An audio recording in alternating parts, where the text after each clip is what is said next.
know James Harden has had major say in the decision-making in Houston for several years. He wanted Chris Paul. He got Chris Paul. He wanted Chris Paul out and Russell Westbrook in. Chris Paul was out, Westbrook was in.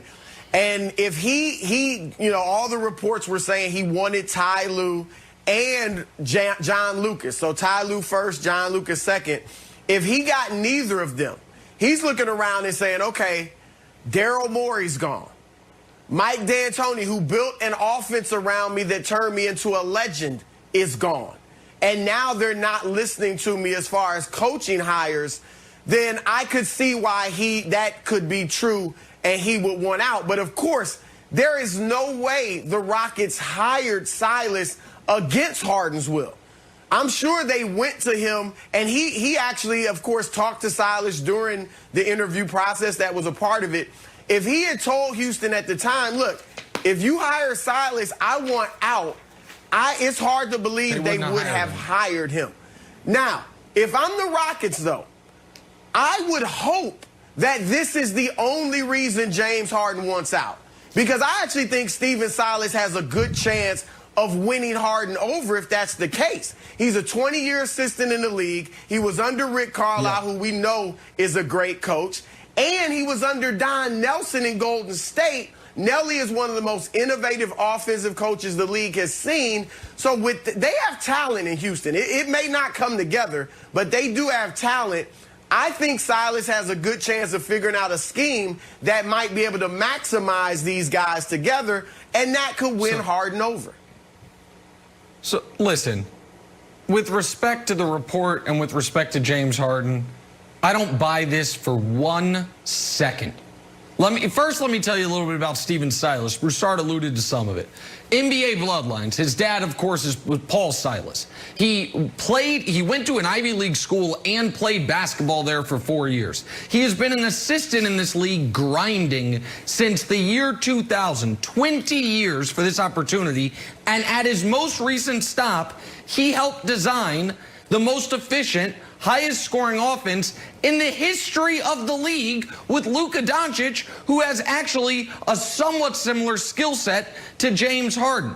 The idea that Stephen Silas was the reason Harden wants out, it's craziness. What I think is happening here, Brandon, is I am certain Harden is hearing what I'm hearing from some of his colleagues, which is a lot of the players around the league that have made a big deal, rightfully so, over the lack of minority representation amongst general managers and head coaches of this league do not like that James Harden is essentially throwing a bomb into Stephen Silas's first opportunity at being a head coach. And so I think this gets released as a, no, it's nothing in Stephen Silas. I just wanted Ty Lue, a different black head coach, to try to mute some of that criticism. Because what Harden is doing to Silas, who has waited for this opportunity, is not being received well by his peers. So I think this is a PR maneuver. I absolutely do not believe that if they had hired Ty Lue, all of a sudden James Harden is not doing this exact same thing. I disagree, man. This is all about ball. This is about his legacy. That's all this is about. If you want to say it's an excuse, fine. But at the end of the day, we saw what this guy tried to transform into in the bubble. We talked about this guy being ball dominant. He doesn't play any defense. What did he do? If you go back and watch those games in the bubble, he played off the ball. He was more aggressive on defense. That was part of the biggest story. That was some of the biggest stories that we talked about in the bubble. Oh, look at James Harden. So when you see that, you see a guy trying to transform to win a championship. This comes down to legacy. This comes down to a guy trying to find the right environment to push, hit what he's trying to accomplish for. Play with some superstar basketball players and win the championship. This has nothing to do with about coaching. Nothing. All right, so there's something else I wanted to bring up with you guys. Amidst all the other drama, there's another report that came out yesterday that Harden is open to being traded to the 76ers or other contenders around the league. Again, not his choice, but Broussard, where is the best fit, in your opinion, for James Harden? Look, I think Brooklyn would be arguably the greatest chemistry experiment the league has ever seen. I mean, looking at that on paper, I don't know how in the world that works. However, That is major league talent. And if they came together, you could not write that team off because of just the so much talent that they would have. That said, I like Philly better. James Harden for Ben Simmons. Harden, Joel Embiid together with that shooting and those players around them, I think are an immediate contender. And I'm going to throw out one other team that I don't think this would happen, but to me, it's something that this team should explore. How about the Los Angeles Clippers? How about Paul George for James Harden? Maybe it's Paul George and Lou Williams for James Harden and P.J. Tucker. You throw in a few other things to make it work financially. But I would look at that if I'm the Clippers. Harden and Kawhi, of course, you'd have to give them a shot against the Lakers. Of course. I don't know if it's the perfect fit, but I would look at that if I'm the Clippers. I love it. Nick, I'm going to give you another great one here. Broussard threw you up a softball. Now I'm going to throw you up an alley-oop. I was reading an article. It said, well, obviously Tatum's off the board. I was like, why is Tatum off the board? There's two great franchises in the league. No offense to your Clippers, Broussard. They've both got 17 championships. One franchise won a championship in October, and the other one won one in 2008. In the last 30 years, the Celtics have one championship, and the Lakers have 6. And everyone's like, well, our future, well, he's 22 and Harden's 31. What about our future? Hey, newsflash to everybody, the future's overrated. It's wildly overrated. That is correct. Maybe it doesn't even happen when a comet strikes Earth and we're all just headed wherever. Right. And it's like, well, at least we still have those draft picks. Carpe diem. Yep, if a Tatum to Harden deal, if we can show, we even drew it up for you, Jenna. We threw Danny Ainge in there. I'm okay with this. I'm sorry.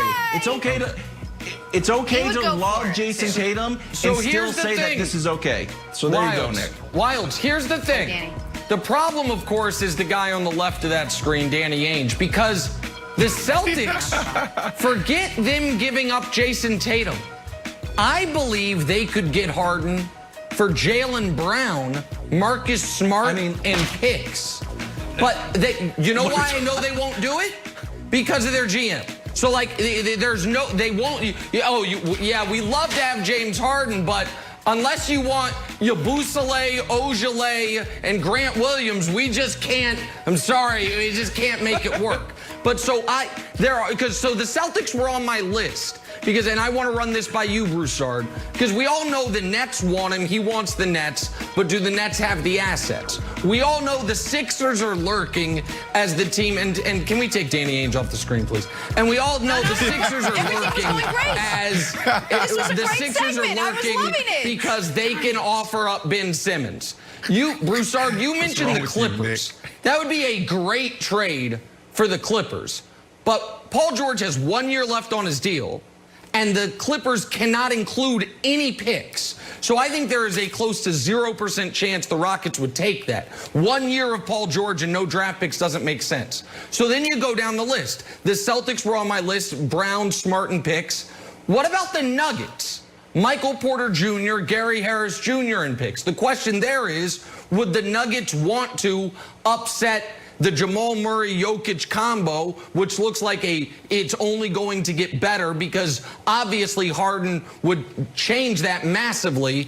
But I also think Michael Porter Jr. is such an asset that at least gets Houston on the phone. Then you start running out of teams. The Pelicans are an interesting one, but they can't trade Ingram until February 28th, I think. So you'd have to hold off on it. And there's one more that's at least something to think about.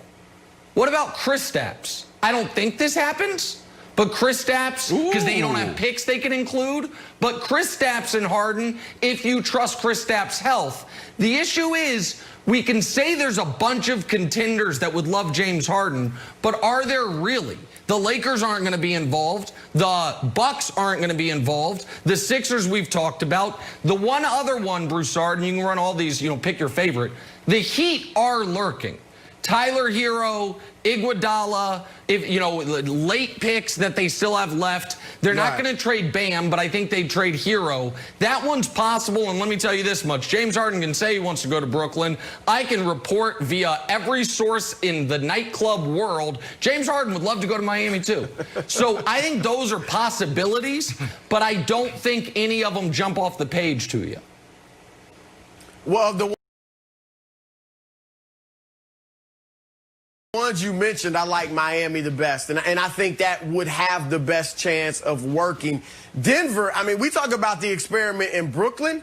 Harden, Jokic, and Jamal Murray, that would be interesting to see how that would work. So, I don't think Denver, which is a smaller market, obviously, yeah, sure, they want to win a championship, but they know being great for a long run, being a contender for a long run in a market like that is great enough for the fans. And bringing in Harden, if he's not happy, maybe he leaves after a couple years. Maybe you've upset your young stars. So I don't see that. But Miami, look, New Orleans, I would love Harden and Zion. I think Harden would be great for Zion.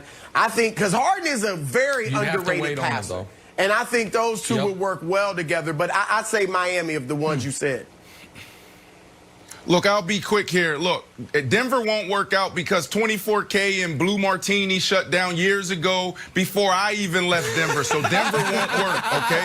Look, give the man what he wants. I would say this. He is smarter than all of us. I know you guys been covering the NBA for a long time, but when it comes to the basketball, I would say James Harden is smarter than us, all sitting here on this show today. So if the man says he wants the Brooklyn Nets, give the man what he wants. Let him go to the Brooklyn Nets. Chris, you said it. It will be the biggest experiment, chemistry experiment in the history of the NBA, Jenna. But let's see what happens. 3 great players coming together.